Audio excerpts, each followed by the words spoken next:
বয়স যখন 7 হয়, বারবার যখন সালাতের কথা বলবেন, সাথে করে নিয়ে দাঁড়াবেন, জুমার দিন মসজিদে নিয়ে যাবেন, মাঝে মাঝে নামাজে নিয়ে যাবেন। 7, 8, 9 এই 3 বছরের ট্রেনিং এ 10 বছর তো এমনি পাক্কা নামাজে হয়ে যাবে। নাকি বলবেন হুজুর আমি তো পড়ি না, আমারই তো খবর নাই। ছেলেরা যে বলবো বাবা নামাজ কায়েম কর, এর আগে কিন্তু নিজের মুসল্লি হইতে হবে। নামাজের ব্যাপারে নো কনসিডারেশন, কোনো ছাড় নাই। সালাত আপনাকে পড়তেই হবে যে কোনো পরিস্থিতিতে। এজন্য 7 বছর বয়স থেকে বিশ্বনবী ওয়ার্নিং দিতে বলেছেন। 10 বছর বয়স হলে প্রয়োজনে রূঢ় আচরণ করো, শাসন করো, প্রয়োজনে মৃদু প্রহার করো।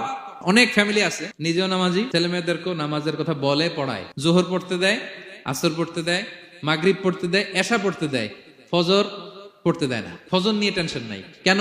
আমার কলিজার টুকরা সন্তান ঘুমায় হুজুর, কাঁচা ঘুম কেমনে ভাঙাই। যে বাবা মারা মনে করে সকালে কিভাবে ডাকি, উঠতে চায় না হুজুর, কাঁচা ঘুম কষ্ট হয়ে যায়। ফজরের সময় যদি আগুন লেগে যায় আপনার ঘরে, কি করবেন? আরেকটু ঘুমা, কাঁচা ঘুম। দুনিয়ার আগুন থেকে রক্ষা করার জন্য যেমনি ডাকেন, উঠায় নিয়ে আসেন, জাহান্নামের কঠিন আগুন থেকে বাঁচানোর জন্য ফজরের সময়ও ডাকার দরকার আছে না নাই?